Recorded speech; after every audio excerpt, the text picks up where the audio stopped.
Así inicia ese noticia en profundidad. Qué placer acompañarles. Soy Tatiana Pérez y les saludo desde nuestra sede central en Caracas, en Venezuela. A partir de este momento, en la próxima hora, tenemos 3 temas que son noticia. Aquí están primero, como siempre, desplegados en titulares, en Noticia Panamá. En medio de tensiones en las calles comenzó el diálogo entre representantes de organizaciones sociales y el gobierno. La mediación va por cuenta de la Iglesia Católica y la Defensoría del Pueblo. ¿Y cuál es la agenda? ¿Es consona con las exigencias de millones y millones de panameños? Vamos a verlo. En Noticia Chile, aunque en campaña prometió que no lo haría, ahora como gobierno lo aplica. El ejecutivo de Gabriel Boric extiende por tercera vez el estado de excepción en la región de la Araucanía. ¿En qué se diferencia de Sebastián Piñera? Vamos a analizarlo. En Noticia Honduras, la presidenta de esta nación, Xiomara Castro, promete desmontar los escuadrones de la muerte que actúan con impunidad. Es su respuesta a la masacre cometida esta madrugada en la que murieron el hijo del expresidente Porfirio Lobo y un sobrino del general Romeo Vázquez Velázquez, promotor del golpe de Estado de 2009. Les presentamos y analizamos esta radiografía. La noticia casi comienza. Bienvenidos, bienvenidas.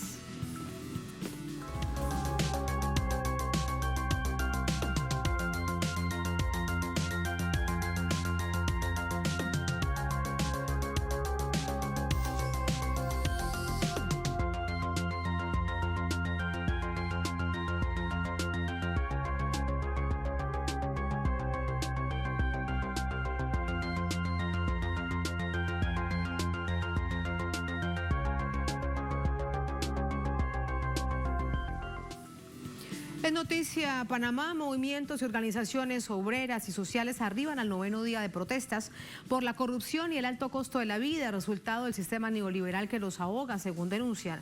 Esta tarde, a última hora, se reunieron representantes de gremios que se movilizan y del gobierno con la mediación de la Defensoría del Pueblo y de la Iglesia Católica. Vamos a ver los pormenores. Este jueves, el gobierno anunció la instalación de una mesa de diálogo con la mediación de la Iglesia Católica. Temprano, dirigentes de la Alianza Nacional por los Derechos del Pueblo Organizado, ANADEPO, rechazaron acudir debido a la falta de consenso previo a esta cita. Estamos de acuerdo con dialogar con el gobierno nacional y las organizaciones anteriormente mencionadas. Para eso es necesario que las partes puedan consensuar las condiciones de la mesa.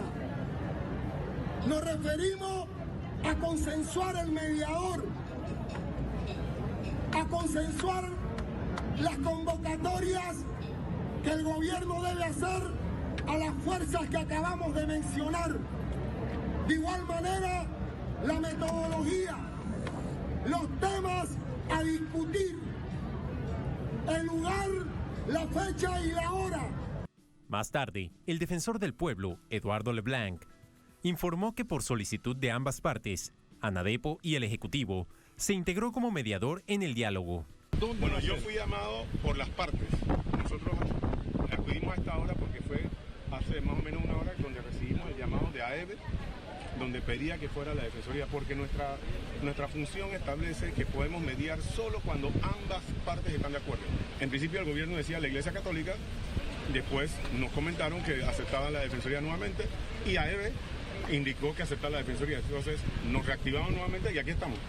Las manifestaciones mantienen trancados varios tramos de la carretera internacional panamericana y calles en todo el país. Abren el paso por unas horas con el acompañamiento de miembros de la Defensoría para resguardar el derecho a la protesta pacífica. A medida que transcurren las jornadas de protesta, más sectores se suman con sus diferentes exigencias. En las últimas horas, se unieron la Asociación de Enfermeras y el Sindicato Nacional de Trabajadores de la Construcción, SUNTRAX. Lo que arrancó como una huelga docente de 72 horas impulsada por la Alianza Pueblo Unido por la Vida y la Alianza Nacional por los Derechos del Pueblo Organizado, va por 9 días de movilización de los estudiantes, la Coordinadora Nacional de los Pueblos Indígenas, transportistas, médicos y la Central Nacional de Trabajadores. Apuestan a mantenerse en las calles hasta que el gobierno dé respuestas reales respecto a la corrupción, el alto costo de la vida y del combustible y las deudas con el sector público, entre otros asuntos. Alejado del sentir en las calles, el presidente Laurentino Cortizo dijo que hay políticos infiltrados en los movimientos sociales y sindicales que protestan, aunque esta es una de las mayores protestas antigubernamentales de los últimos años en Panamá, reflejo del hartazgo del sistema neoliberal en el país. Allí los hechos, de inmediato entramos con el análisis. Para ello nos acompaña Olmedo Belluche, ensayista, periodista, sociólogo, politólogo, profesor universitario. Nos acompaña desde Ciudad de Panamá.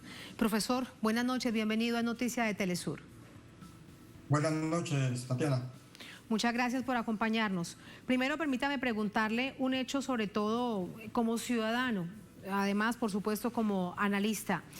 Si esta protesta que comenzó de profesores y estudiantes por 72 horas y que ha crecido tanto, tenía ese nivel de expectativa por parte del gobierno, si pensaban que era una protesta más, una movilización más en algún lugar del país. Bueno, creo que nadie se imaginó la explosión social que iba a significar esta protesta, que empezó como muchas, un sector denunciando las políticas económicas que ha estado llevando a cabo el gobierno, y que fue sumando a sectores que ya venían denunciando y movilizándose frente a la carestía, al alto costo de la canasta básica familiar y al alto costo de la gasolina, que ha sido un impacto sobre todo los precios en general, especialmente de la comida. Y entonces la convocatoria magisterial terminó por lograr hacer la unidad nacional que no había logrado las movilizaciones anteriores. En ese sentido, las comunidades indígenas, comunidades de pueblos campesinos, dirigidas por el propio magisterio, por los maestros de las comunidades, por los profesores de secundaria, fueron organizándose, y hay de hecho tranques, bloqueos de la carretera panamericana de extremo a extremo de cada frontera nacional. Pues se puede decir que todo el pueblo ha salido a las calles a plantear esa lucha por la exigencia de la rebaja de la gasolina y la rebaja de los precios del combustible. Y como dijo el periodista, se han sumado al proceso de huelga tanto los obreros de la construcción como otros sectores de diversa índole, empleados del sector público y estudiantes, jóvenes en general. Hemos perdido la comunicación con nuestro invitado. Rápidamente la producción lo va a restablecer. Conversamos a esta hora con el profesor Olmedo Belluche. Él es ensayista, periodista, sociólogo, politólogo, es profesor universitario. Nos acompaña desde Ciudad de Panamá para ayudarnos a entender qué es lo que significan estos ya 9 días de un paro nacional. Ahora es indefinido, comenzaba siendo un paro de profesores y estudiantes de 72 horas, pero después de eso se han sumado una cantidad de organizaciones sociales, de derechos humanos, sindicales, los gremios médicos. Hoy se sumaban, por ejemplo, distintos sectores de las enfermeras, 5 organizaciones originarias de distintas partes del país, una muy poderosa por su amplia presencia en el occidente de la nación, y todos lo que exigen es que el gobierno atienda realmente lo que se denuncia en las calles, y es el abandono por parte del Estado. Por ejemplo, en términos de educación se exige que el gobierno establezca como norma durante todo el año el 6% del Producto Interno Bruto. El gobierno dice que eso es imposible, entre otras cosas, porque hay una enorme deuda externa con la banca internacional, tanto pública como privada, y también a nivel interno, 49.000 millones de dólares de una deuda que además... Esto hay que verlo en un país muy golpeado como todo nuestro continente, como toda nuestra América Latina, por 2 años de la pandemia. Así que es una situación muy compleja en donde se evidencia, que es parte del análisis que tendremos con nuestro invitado tan pronto lo restablezcamos, y es que hay 2 Panamá, una Panamá pujante, una Panamá donde se habla desde hace varios años del boom de la construcción, una especie de milagro de la construcción, sobre todo para organizaciones hoteleras y turísticas, pero además de eso, una profunda situación de crisis, de pobreza, además también serios problemas en la infraestructura de salud del país.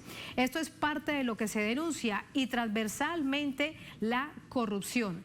El gobierno ante ello ha tomado ciertas medidas, pero los marchantes, quienes se encuentran en las calles, lo que hacen es que eso solamente son paños de agua tibia. Con nosotros el profesor Bellucci. Profesor, ¿me escucha? Sí, perfectamente. Gracias por estar con nosotros. Hacía un pequeño contexto con nuestra audiencia recordando por qué hay millones de personas en las calles, pero también planteaba, y se lo pregunto, la siguiente reflexión. Es que hay dos Panamá, la Panamá pujante, la Panamá de los rascacielos, de las empresas turísticas, hoteleras, y una Panamá absolutamente pobre que además evidentemente no sale en los medios de comunicación internacionales. Quiero preguntarle de ello. El modelo neoliberal que nos han impuesto desde hace 30, 40 años y en especial después de la invasión del 20 de diciembre del 89 ha convertido a Panamá en uno de los países más desiguales del mundo y de América Latina. Entonces, como usted dice, hay un sector que aparenta una bonanza que se expresa en los rascacielos del área de la cinta costera y sin embargo detrás de ellos hay barrios donde campea el hambre, el desempleo en la juventud y sobre todo en el sector campesino, en los sectores indígenas, donde la pobreza alcanza hasta el 90% de la población. Entonces, esa es la realidad que tenemos en Panamá durante estos 40 años y que empeoró durante la situación de la pandemia de la COVID. Ya antes de la pandemia, cerca del 40% de la fuerza de trabajo del país vivía o trabajaba en la informalidad o era abiertamente desempleada. Eso ha aumentado todavía más después de la pandemia. En sectores juveniles se estima que el desempleo llega sobre todo al 30% y hay una crisis bastante grande. Casi el 50% de la población trabaja o sobrevive en la informalidad. No tiene un empleo estable ni tiene ingresos estables.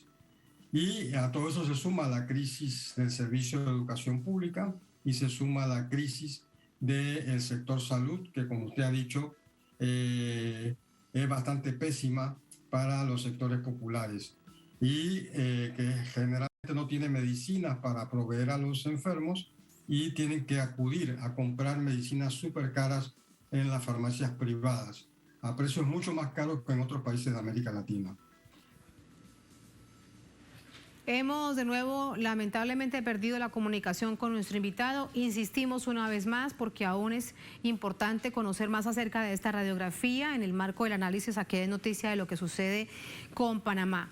Distintos sectores analistas nos lo han dicho además aquí en la pantalla de Telesur, que hace muchísimos años, por lo menos más de 20 años, no se observaba tal nivel de movilización y sobre todo de cohesión entre las organizaciones sociales, movimientos campesinos, indígenas, sindicales. Hay gremios fuertes que de mantenerse y de extenderse esta protesta, pues preocuparán, lo han dicho además, a sectores privados. Por ejemplo, la Cámara de Comercio e Industria de la Nación, aunque rechaza todo lo que ha dicho el presidente Laurentino Cortizo, para mantener ahora, aplicar a partir de mañana que se firmaría el plan de austeridad y además de congelamiento de precios del combustible, lo que llaman es al diálogo. Sin embargo, profesor, me dicen que ya estamos de nuevo con usted. Inicialmente el gobierno había citado el diálogo, pero las organizaciones que han convocado al paro, lo que habían dicho es que el gobierno solamente llamó a dedo a algunos con la mediación de la Iglesia Católica sin haber sido consultados. Por eso es que luego entra también como mediador la Defensoría del Pueblo. Aquí necesariamente la pregunta es qué tanta legitimidad tiene la Iglesia Católica y la Defensoría del Pueblo para mediar y sobre todo quién además del gobierno se encuentra frente a las organizaciones sociales que tenga capacidad de definición. Los sectores populares han rechazado esa invitación al diálogo manipulada que ha hecho el gobierno. Todos los sectores que están en la calle y que están en huelga han rechazado ese diálogo que aquí llamamos de yo con yo. El presidente de manera burlesca ha hecho una reunión con sus allegados, con sus ministros, con la participación de la iglesia y del sector empresarial. Pero ahí no había nadie de los dirigentes, ni magisteriales, ni obreros que dirigen la lucha, ni los indígenas, en ninguno de los sectores. Entonces, hasta ahora no hay absolutamente ningún diálogo porque se considera una tomadura de pelo lo que ha hecho el presidente Cortizo. Y dos, la medida de austeridad que ha hecho el presidente, escuchando todavía al sector empresarial, entre ellas está la reducción de la planilla pública en 10%. Implicaría el despido de cerca de 27.000 trabajadores en un país donde los niveles de empleo se han quedado bajitos después de la pandemia, donde no se ha recuperado ni siquiera el maltrecho empleo que teníamos antes de 2019, donde ya el 40% de la fuerza de trabajo está en la informalidad. Entonces el sector público, que es uno de los pocos sectores que ha mantenido el empleo, se abocaría a una reducción notable, lo cual va a aumentar la pobreza, el desempleo y la crisis social, que es lo que se está denunciando. Mientras tanto, este es un país donde la burguesía evade impuestos, a ver si se roba el dinero que tenía que haber entregado a las arcas públicas, hasta por una estimación de casi entre 4.000 y 5.000 millones de dólares cada año de evasión fiscal. Para no hablar de que están exonerados de impuestos los sectores empresariales más importantes del país, que tienen que ver con el sector marítimo, con el canal, con los puertos, con las áreas especiales que se han creado en torno al canal, están completamente exonerados de impuestos.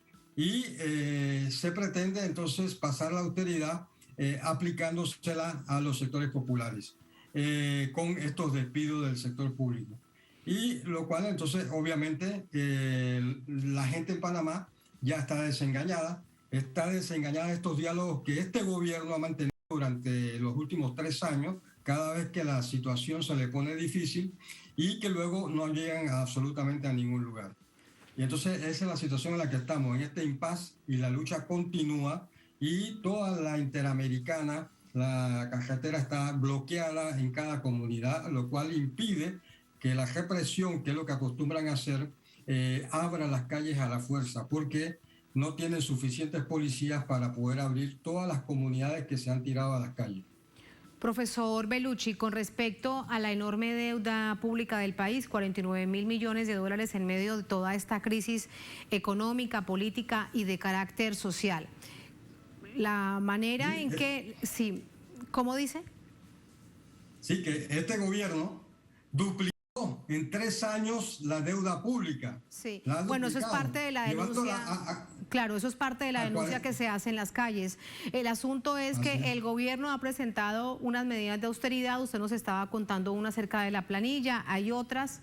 La más importante, diríamos, es que se congela el aumento desmedido del precio de los combustibles, que había crecido en un 40%. La población en las calles dice que esto no es suficiente. ¿Qué podría ser? ¿Qué podría ser un inicio de encontrarse para tratar de atender esta situación que además viene de tantos años y que es tan profunda? La demanda de los sectores populares, en los que participan también transportistas, camioneros y demás, era de que se congele el galón de gasolina en $3 para todo el público. El gobierno, el presidente, sin entrar a la negociación, decretó que fuera de 3.95. Y realmente lo que está haciendo no es una congelación, lo que está haciendo es un subsidio al negocio monopólico de la gasolina que hay en Panamá, porque va a poner del presupuesto público la diferencia con respecto al precio comercial que se está ofreciendo, que supera los $4. Ahorita no recuerdo la cantidad exacta. Entonces, el gobierno no corta las ganancias abusivas que tiene el sector petrolero y las gasolinas, que son sectores vinculados a los que financian las campañas electorales del partido oficialista, y entonces decreta esa baja a 3.95, pero el pueblo había exigido en la primera negociación 3 balboas y se mantiene esa demanda hasta este momento. Ese es el panorama extremadamente complejo, y todo lo que indica, profesor, con esto lo despido, es que se extiende este paro nacional. No hay indicios de que, tal como dice el gobierno, deba detenerse y buscar salidas por la vía dialogada, porque entre otras cosas el diálogo tampoco cuaja. Así es, la lucha continúa y seguimos en paro. Muchas gracias, muy buenas noches. Gracias a ustedes. Hasta luego. Así vamos a la primera pausa en esta emisión de Es Noticia. Al volver en Noticia Chile, aunque en campaña prometió que no lo haría, ahora como gobierno lo aplica. El ejecutivo de Gabriel Boric extiende por tercera vez el estado de excepción en la región de la Araucanía. ¿En qué se diferencia de su antecesor, Sebastián Piñera? Vamos a analizarlo al volver en Es Noticia.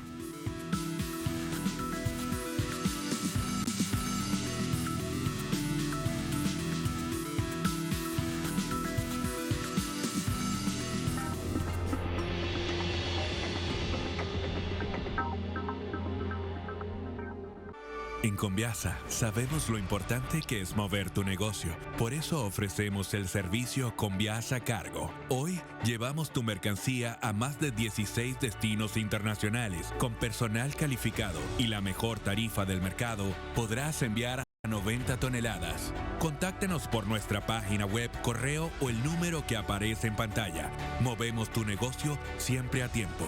Conviasa, nos hacemos cargo. Documentales Telesur presenta. تشكلت حقائق ميدانية على الأرض يجب أن نأخذها بعين الاعتبار، وبالتالي في مواجهة الاحتلال الإسرائيلي يجب أن يشارك في هذا النضال الشعب الفلسطيني والإسرائيليين واليهود حتى يتم إنهاء هذا الاحتلال، وذلك لسبب بسيط جدا أن سنوات الصراع الطويل خلقت حقائق كما ذكرت على الأرض، حيث تمزجت هناك مجموعة من Existir es resistir. En estreno. Domingo. Solo por Telesur.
En Noticia Chile, el gobierno del presidente Gabriel Boric extiende por tercera vez el estado de excepción en zona de lucha mapuche contra poderosas empresas forestales y los latifundistas. El Senado aprobó la renovación del estado de excepción en la llamada Macrozona Sur, un instrumento legal que utiliza el gobierno para supuestamente combatir el crimen organizado y dar mayor seguridad a la ciudadanía. En la cuenta Twitter del Senado se detallan los resultados de la votación de la medida. Sala del Senado aprobó por 36 votos a favor y 2 abstenciones, oficio para prorrogar la vigencia del estado de excepción constitucional de emergencia en la región de la Araucanía y las provincias de Arauco y del Biobío. Esta acción entró en vigencia el 17 de mayo pasado y regirá por otros 15 días más, con la justificación de evitar la alteración del orden público por hechos violentos.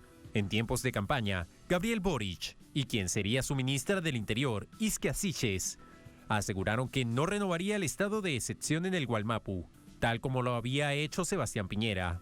Sin embargo, ahora aplican la misma herramienta, bajo los mismos argumentos. El estado de excepción no se puede ir normalizando. ¿Cuánto tiempo llevamos ya en estado de excepción en la Araucanía? Y la verdad es que, si bien uno puede hacer el conteo de que han habido como un par de menos atentados, cuando tú sigues teniendo vidas en juego, sigues teniendo enfrentamientos, se siguen alejando las diferentes posiciones, uno dice, esto no nos está sirviendo para alcanzar el objetivo que queremos, que es la paz, el reconocimiento, el encuentro, el reconocimiento también al pueblo nación mapuche de su derecho a existir en toda su dimensión y por lo tanto, para ser muy claro, nosotros no vamos a comenzar renovando el estado de excepción en la Araucanía. La futura ministra... El líder mapuche y coordinador de la organización indígena Arauco Mayeco, Héctor Yaitul, insiste en que esa medida solo favorece a los forestales y latifundistas y contrarresta la lucha mapuche por sus territorios.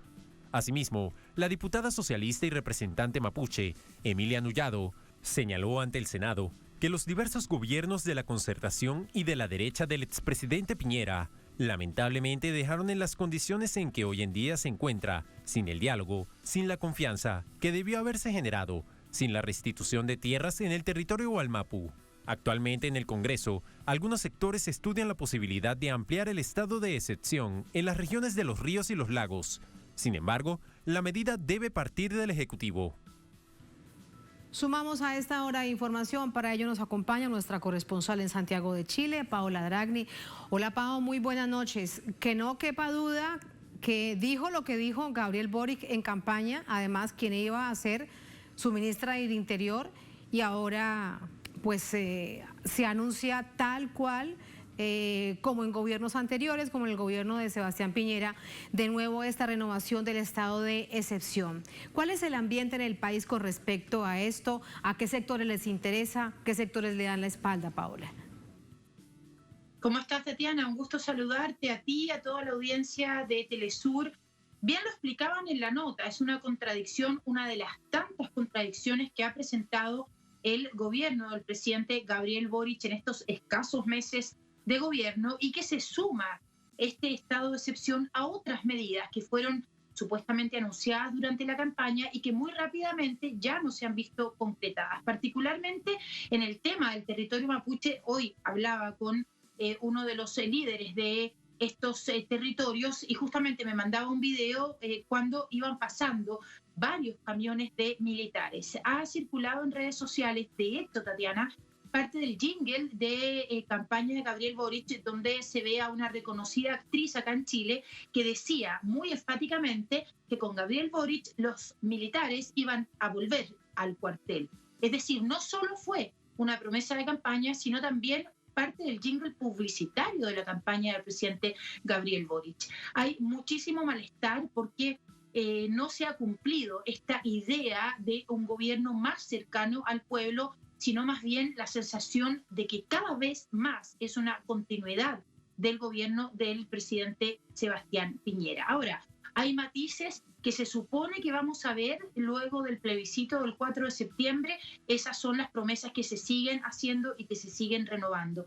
El desempeño de la ministra del Interior, Isquia Siches, que como presidenta del Colegio Médico durante la pandemia fue muy exitosa, pero como ministra del Interior la verdad es que todas las encuestas, todos los medios de comunicación y la opinión pública en general dan cuenta de un desempeño muy deficiente que comienza, de hecho, con una visita a territorio mapuche que no le avisó a ninguno de los loncos, que es la tradición, digamos, cuando tú vas a una comunidad mapuche, al menos que los loncos sepan que va a ir una autoridad de gobierno. Así es que son 15 días más, tercera renovación ya, y con amplia mayoría. En el Senado fue total, no hubo ni siquiera un voto de abstención, y en la Cámara de Diputados 119 aprobaron, 8 en abstención y 8 que estuvieron en contra. ¿Hay roces internos? Sí, se ha sabido que particularmente el Partido Comunista no está de acuerdo con esta extensión, pero lo cierto es que se decide en el Congreso y ya vieron cómo ha sido esta votación. Y ya vemos cómo ha sido el resultado y en conclusión se extiende el estado de excepción para esta zona de la Araucanía. Gracias, Pau. Buenas noches. Gracias. Hasta mañana. Buenas noches. Buenas noches. Así vamos a entrar con el análisis. Para ello nos acompaña Natividad Yanquileo Pilquimán. Ella es mapuche, es abogada, ex convencional, nos acompaña también desde Santiago. Natividad, buenas noches, bienvenida. ¿Cómo está? Hola, muy buenas noches. Gracias por acompañarnos. Inicialmente trascendió que lo que el gobierno en los primeros días, ya estando en el poder, lo que buscaban era un estado de excepción intermedio, pero eso, reiteramos, trascendió a medios de comunicación, no se logró producto de las diferencias entre unos y otros dentro de la alianza que está gobernando. Pero además uno se pregunta, ¿qué habría sido, además de agregar la palabra intermedio a lo que ya hoy existe? ¿Qué habría cambiado de haberse logrado? Sí, la verdad es que no vemos mucha diferencia en esos cambios que ellos señalaban, especialmente con un estado de excepción acotado que se le denominó, porque vemos la presencia, tal como se señalaba, policial y militar dentro de las comunidades, haciendo un recorrido, especialmente en los territorios mapuches, los cuales ellos han denominado macrozona sur. Y eso, bueno, se ha intensificado también en el último tiempo. Recordar que llevamos más de 10 meses en estado de excepción constitucional, o al menos casi 10 meses, porque esto comienza en octubre del año pasado, comienza con el gobierno de Sebastián Piñera, y en los cuales, una vez que ya entra el gobierno de Gabriel Boric, es que esto se le da continuidad. Y es la tercera vez que el estado de excepción en el gobierno de Gabriel Boric se vuelve a solicitar. Y bueno, vemos que esto lamentablemente no resuelve los problemas. Estos son demandas también, son problemas como que datan desde hace mucho tiempo. Y hoy día también nos encontramos con la sorpresa de que en uno de los casos más aberrantes ocurridos, que van en contra de personas de líderes o de personas pertenecientes al pueblo mapuche, que fueron perseguidos desde el 2017 en adelante con la denominada Operación Huracán, es que finalmente el gobierno de Gabriel Boric se queda fuera de esta persecución penal en contra de las policías. Entonces también hay un problema que los gobiernos, y es un problema ya más bien de Estado, que no han querido resolver, y lo único que han hecho en sus inicios aplicar ley interior de seguridad del Estado, por una parte, y con posterioridad empezaron a aplicar la ley sobre conductas terroristas, y es lo que han ido realizando los diferentes gobiernos obviamente desde llegar la concertación o los gobiernos o de la derecha en este caso en este caso de Sebastián Piñera. Distintos sectores, no solamente pueblos originarios del que usted hace parte, mapuche, sino sectores sociales de derechos humanos, gremios sindicales, denuncian es que lo que está haciendo el anterior gobierno y el actual es protegiendo al gran capital, que necesita mantener las vías abiertas de esa zona del país, porque allí hay grandes multinacionales que operan directamente con el propio Estado. ¿Usted lo cree, Natividad? Es que eso es algo como evidente, porque quienes tienen los intereses empresariales son precisamente los más ricos de Chile. Están las familias, los grupos económicos más poderosos, y no solamente de Chile, sino también me atrevería a decir, del mundo. Entre eso están la familia Mate, la familia Angelini, que son los que están ocupando nuestros territorios y que han ido además entregando o vendiendo estos territorios que fueron ocupados por ellos, porque en realidad ni siquiera es que lo hayan comprado, la mayoría fueron obtenidos de una forma fraudulenta. Y estos han ido avanzando en eso y han ido vendiendo también a otro tipo, en este último tiempo, a otros tipos de empresas, y obviamente lo que pretende y lo que se ha pretendido resguardar finalmente es el gran capital dentro de los territorios. No es que estos estados de excepción se apliquen en realidad para el resguardo de la seguridad de las personas, sino más bien para la seguridad de los grandes inversores. ¿Por qué lo decimos? Porque en realidad uno ve cómo a quienes se protegen son a los camioneros, los que van sacando su madera durante todo el trayecto que hacen, y no hay una protección efectiva de las personas en estos espacios. No hay otra justificación más que estas inversiones sigan estando en los territorios que pertenecen especialmente al pueblo mapuche. Natividad, usted nos decía que esas tierras se apropiaron de manera fraudulenta. Le quiero preguntar un poco de esa historia. ¿Cómo todas estas cantidad de hectáreas de tierra están ahora en manos, por ejemplo, de los forestales y de los latifundistas, que ahí es además transversalmente parte del problema histórico? Rápidamente le recuerdo a nuestra audiencia, y eso es parte de la lucha del pueblo mapuche, porque antes, originariamente, eran territorios indígenas. Sí, efectivamente estos territorios fueron, bueno, el Estado de Chile tiene un poquito más de 200 años y eso en términos históricos no pasa más allá de 3 generaciones, en la cual nuestros bisabuelos fueron los dueños de esos territorios y que fueron acorralados siempre con la venia del Estado, que fueron acorralados y que esas tierras o esos territorios fueron entregados a las empresas forestales, a los latifundistas, en realidad regalados, y se acorraló a la gente también producto o con la participación más bien de las fuerzas policiales o las fuerzas militares que cooperaron también para que esos territorios fueran ocupados por estas empresas. Y en su mayoría también en otros casos se utilizaron firmas falsas, o más bien se suponía que iban a firmar ante las notarías las personas para vender esos territorios y que nunca fueron en realidad vendidos de la forma en la cual ellos lo señalan. Hay que recordar también que nuestros ancestros no sabían leer ni escribir, y por otra parte también algunos empezaron a comprar pequeñas proporciones de terreno y que fueron avanzando producto, como decía, con la venia del Estado, y que el Estado... Entonces fueron engañados, además de todo fueron engañados.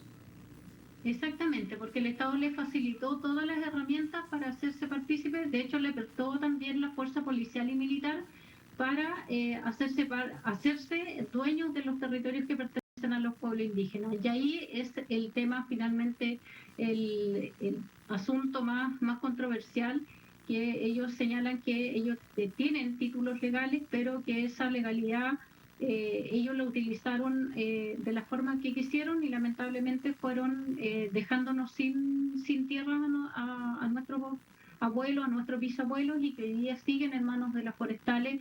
Y estas demandas además son ampliamente conocidas por los diferentes gobiernos, por lo menos desde la llegada de la, entre comillas, la democracia, terminada la dictadura cívico-militar. Es que las comunidades comenzaron a solicitarle a los diferentes gobiernos la devolución de las tierras que han sido usurpadas, y no solamente porque nosotros lo decimos como perteneciente a pueblo indígena, sino también está basado en antecedentes históricos, en antecedentes antropológicos que así lo señalan. ¿Y desilusión, hay decepción, Natividad, con el gobierno de Gabriel Boric por haber adoptado exactamente la misma estrategia del gobierno del presidente Piñera? Bueno, se tuvo mucha esperanza hacia el gobierno de Boric en sus inicios, porque creíamos que era una persona que era joven, que tenía otras miradas, que no tenía esta mirada, y tal como se señaló también en su campaña, se señaló que no se iba a aplicar estado de excepción. Ellos en algún momento también estuvieron en contra, mientras eran diputados que hoy día forman parte del gobierno de Gabriel Boric. Y sin embargo hoy día no tienen ningún problema en defender este estado de excepción. Entonces es sumamente frustrante, especialmente para el pueblo mapuche, que puso también parte de su esperanza en este nuevo gobierno después del gobierno de Sebastián Piñera.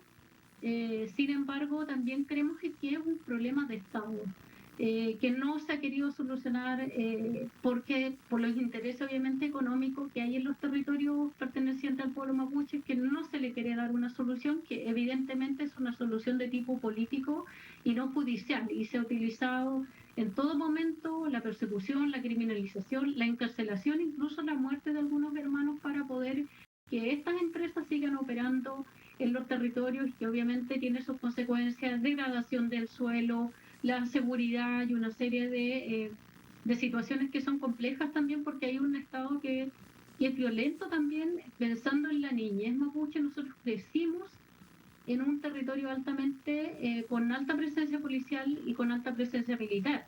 Entonces no queremos también, y lo hemos denunciado desde hace mucho tiempo, y las generaciones anteriores también lo denunciaron, que esto no debía seguir ocurriendo, y también utilizamos todas las instancias institucionales para hacer estas denuncias. Presentamos los recursos que se tienen que presentar, las denuncias también en términos políticos, en términos comunicacionales. Sin embargo, hasta el momento no hemos tenido respuesta. Bueno, la respuesta sí está, es anunciar de nuevo la ampliación o anunciar la tercera ampliación del estado de excepción. Eso es debe verse como una respuesta por parte del gobierno, por parte del Ejecutivo. Por último, Natividad, ¿alguna expectativa en que de aprobarse la nueva Constitución algo cambie? Bueno, nuestra esperanza también está en esto. Nosotros nunca no podemos perder la esperanza, esa es la verdad. Yo formé parte de este proceso constituyente, en la cual nosotros entregamos nuestras propuestas para dar solución también pensando en un periodo de mediano plazo que avance la solución a las problemáticas que se dan, en eso también el derecho a la tierra, al territorio, para los pueblos indígenas, especialmente para el pueblo mapuche, resolver situaciones de violencia, derechos de las niñez en general, y una serie de derechos, y también que cambie el rol del Estado también con las personas. Y en ese sentido la esperanza está, no está para poder avanzar. Sabemos que quizás va a ser muy complejo porque también no solamente requiere de un cambio legal o constitucional, más bien dicho, sino también requiere de un cambio cultural. Y ese cambio cultural va a requerir de un tiempo mayor. Lamentablemente Chile sigue siendo un país muy clasista, muy racista, por lo tanto va a ser complejo la situación, pero sin embargo va a permitir avanzar. Sabemos nosotros que es súper importante este cambio de pasar de una constitución que fue hecha en la dictadura cívico-militar a pasar a una constitución que fue redactada también por una pluralidad importante de personas, y eso hace que este proyecto o esta propuesta sea mejor a la constitución que actualmente tenemos. Muchísimas gracias, Natividad, por estas reflexiones, por ese análisis. Buenas noches. Buenas noches, muchas gracias. Buenas noches, gracias a usted. Muy buenas noches. Así vamos a la última pausa en esta emisión de Es Noticia. Al volver en Noticia Honduras, la presidenta de la Nación, Xiomara Castro, promete desmontar los escuadrones de la muerte que actúan con impunidad desde hace varios años. Es su respuesta a la masacre cometida esta madrugada en la que murieron un hijo del expresidente de la Nación, Porfirio Lobo, y un sobrino del general Romeo Vázquez, promotor del golpe de Estado en 2009. Les presentamos y analizamos esta radiografía al volver en Es Noticia.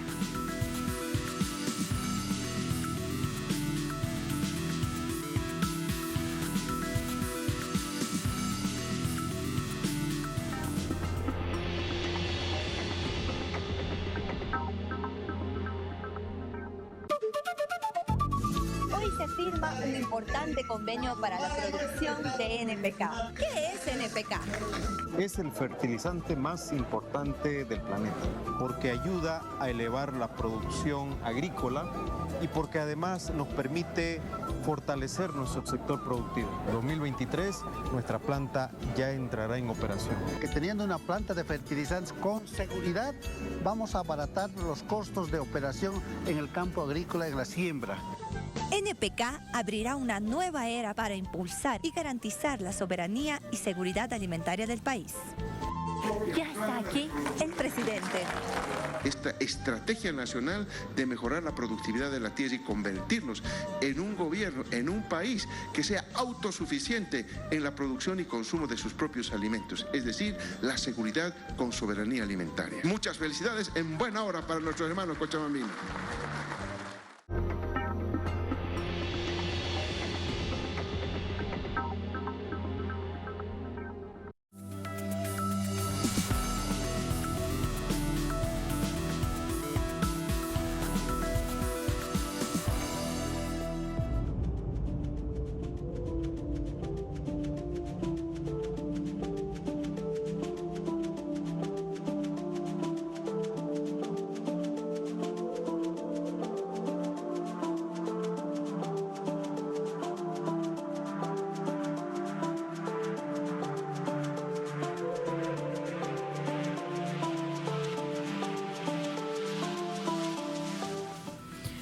En Noticia Honduras, un nuevo hecho de violencia enluta a 4 familias, entre ellas a la del expresidente Porfirio Lobo Sosa. Uno de sus hijos pereció en un reciente masacre cuando salía de un concierto junto con sus amigos. Una nueva masacre en Honduras dejó a 4 jóvenes como víctimas, entre ellos Said Lobo, hijo del expresidente Porfirio Lobo Sosa. No sabemos, que al final uno que puede decir, la delincuencia uno no sabe y no hemos tenido amenazas de nada, no hemos tenido peleas con nadie, entonces no sabemos qué pasó, pues entonces por eso más bien esperamos que las autoridades pues hagan su trabajo. Aunque las autoridades policiales aseguran que han bajado los asesinatos, a la fecha van cerca de 30 homicidios múltiples que disparan las alarmas a nivel de la población. Es lamentable lo que sucede en nuestro país. Esta es una ola de inseguridad muy fuerte la que tenemos y yo sé que tenemos que unirnos todos los hondureños junto a las entidades pues, que tienen que guardar nuestra seguridad para poder revertir esta ola de criminalidad que se ha levantado en nuestro país.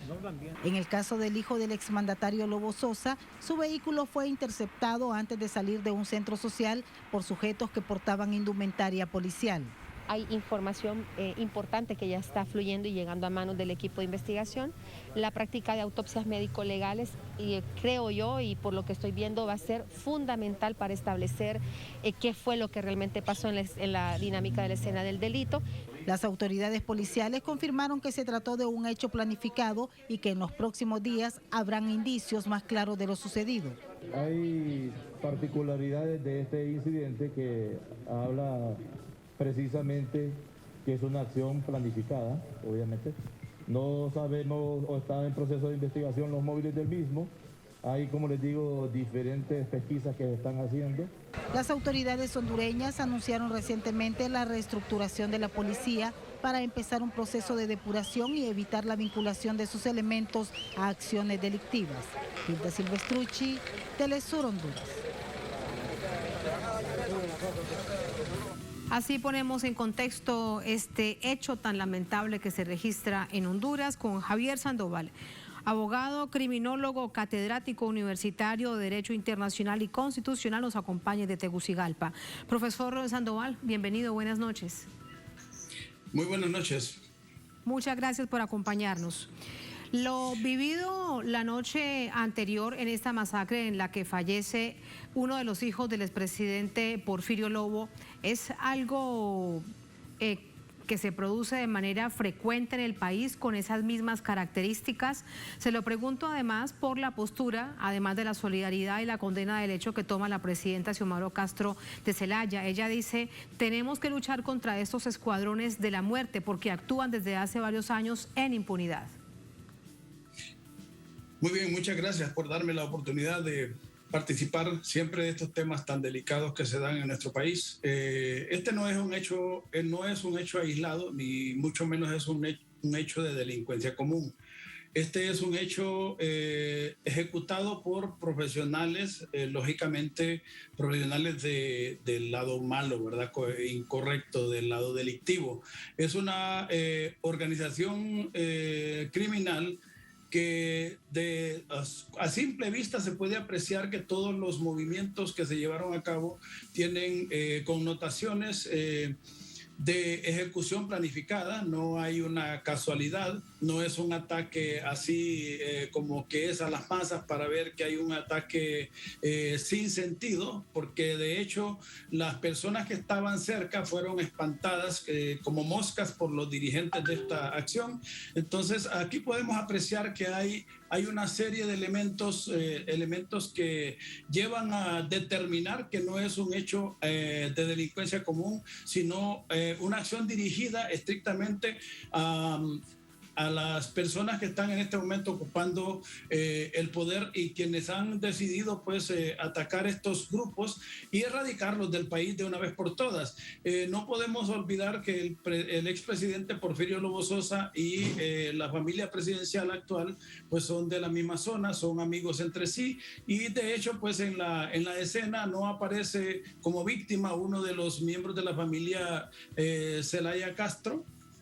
Pero sí estaba en el lugar, tenemos claro pues declaraciones de las personas que estaban con ellos que sí estaba en el lugar donde se llevó a cabo el evento. Lógicamente no es un lugar cualquiera, es un lugar en una zona privilegiada, en una zona segura, entre comillas, porque pues si se dio este hecho pues fallaron algunos sistemas de seguridad. Pero sí podemos determinar que lleva un mensaje directamente dirigido a la población que gobierna, a las personas que gobiernan en este momento, y pues tenemos una característica común cuando ocurrió un hecho en una cárcel de máxima seguridad en Honduras, que pues se presume que de ahí fue ejecutada una acción similar y que un delincuente que fue llevado a una audiencia, a un juzgado, fue liberado de la misma forma, las mismas características, y fue raptado del despacho del juez, y bueno, no se volvió a saber nada de él. Esperamos que en este momento sí vamos a tener información al respecto, porque pues las investigaciones tienen suficientes elementos para poder concluir y llevar hasta por lo menos identificar el grupo criminal que está desarrollando estos actos. Que se investigue y que se condenen los autores materiales e intelectuales. Profesor Sandoval, en todo caso, bueno, las hipótesis todas sin duda se plantean, pero hay algo que llama la atención, y es que también en la masacre una de las personas que es asesinada es un familiar muy cercano de una figura clave en el golpe de Estado en contra del presidente Manuel Zelaya. Hoy la esposa del presidente Manuel Zelaya es la presidenta del país. Así que hay algo allí que no podría cuadrar, que una figura totalmente antagónica y que hoy por hoy sigue siendo así, tenga alguna relación en este sentido. Bien, excelente aclarar esa parte muy importante, porque nosotros hemos calificado, hemos analizado la situación acá entre profesionales y hemos llegado a la conclusión, porque el presidente Porfirio Lobo Sosa puso a la disposición de los investigadores hasta la habitación de su hijo difunto en este momento, para que se pudiera llevar a cabo una investigación que pudiera llevar a concluir si había indicios relacionados directamente con la conducta de él, pero evidentemente hemos logrado concluir que no. Y pues acá en Honduras no hay así como que un grupo de antagonismo en ese sentido. Todos teníamos una sola misión, que era derrocar el gobierno que estaba pues conformado, pues nosotros hemos llamado a la pandilla de delincuentes que gobernó Honduras. Todos nos unimos al respecto y en este momento creo que todos debemos luchar en la misma dirección. De hecho, la presidenta actual ha anunciado 2 acciones que a nuestro juicio son muy propositivas para lograr erradicar la violencia del país, como lo es la conformación de la policía comunitaria, que pues sí ciertamente conlleva algunos controles excesivos de poder, pero por lo menos se logra erradicar la delincuencia. Nosotros tenemos aquí a la par el vecino Nicaragua, hemos estado en aquel país, incluso hemos estudiado en aquel país y hemos visto la tranquilidad con que la población vive allá. Los conflictos políticos que se den a otros niveles no son la realidad que vive aquel pueblo. Y nosotros creo que debemos encaminarnos hacia eso. Sí. Usted nos habla de una cantidad de sectores que se unieron para que por la vía democrática, aunque algunos lo planteaban, pero para buscar por la vía democrática la salida de Juan Orlando Hernández, hoy detenido, y además su hermano condenado por narcotráfico en Estados Unidos. ¿Puede haber alguna relación? ¿Podríamos estar ante un hecho también de crimen organizado relacionado con narcotráfico? Sin duda alguna, sin duda alguna. Mire, acá en Honduras estamos a las puertas de la elección de un poder judicial, que es uno de los poderes más importantes, pues recuerde que es el administrador de justicia de todo país que tiene el mismo sistema nuestro. Y acá los grupos de poder han estado en choque, pero en negociaciones, no a la vista de nadie, pero sí hemos calificado este acto como un acto terrorista. ¿Por qué? Porque acá lo que hemos nosotros determinado es que lo que se busca es meter miedo, o sea, crear miedo en la población y en los gobernantes. Pero yo creo que en este momento no va a haber retroceso. Y cuando le hablaba de que nos hemos unido, ¿qué le digo? ¿Por qué le mencionaba el hecho del hijo del expresidente? Porque son jóvenes que aún incluso son menores de edad acá en Honduras, que ya son ciudadanos, pero que no han alcanzado la mayoría de edad, que entre ellos comparten y pues acá no tenemos, como le digo, mayores diferencias. Estaba el joven que no es directamente pariente consanguíneo del general Vázquez Velázquez, pero sí, pues es sobrino político, es hijo de su cuñado, Pero entre ellos, entre los jóvenes, todos los que estaban en el evento se ha aclarado que son amigos. De hecho, le mencionaba que había un sobrino de la presidenta actual, que acá también creemos que tenía, pues, que uno de los blancos y objetivos de ese hecho ejecutado, pues, en conclusión, era este joven. Claro, en conclusión, profesor, para despedirlo, ¿cree usted que había con esta masacre un mensaje hacia el gobierno de la presidenta Xiomara Castro ante este anuncio de buscar por todas las formas acabar con el crimen organizado en el país?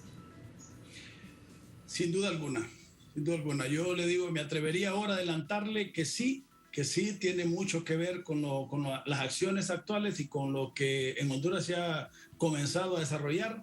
Yo creo que vamos buscando a vivir en paz. Y pues la forma de vivir en paz es erradicar estos grupos de poder criminales que están infiltrados aún en el gobierno. No podemos descartar que aún quedan esas secuelas y esa infección de delincuencia y de narcotráfico que había en la administración pública. Y pues de a poco se va a ir erradicando, pero va a costar mucho y de hecho ya costó vidas muy prometedoras para el país. Bueno, y lamentablemente pues tenemos que aceptarlo, pero tenemos que seguir luchando y tenemos que seguir adelante. Hay que seguir adelante, siempre la esperanza se debe mantener. Profesor Sandoval, gracias, muy buenas noches. Muy buenas noches. Muy buenas noches. Gracias. A ustedes gracias por habernos acompañado, que pasen todos y todas feliz noche, nos encontramos mañana de nuevo en Noticia. Hasta entonces sigan con nosotros.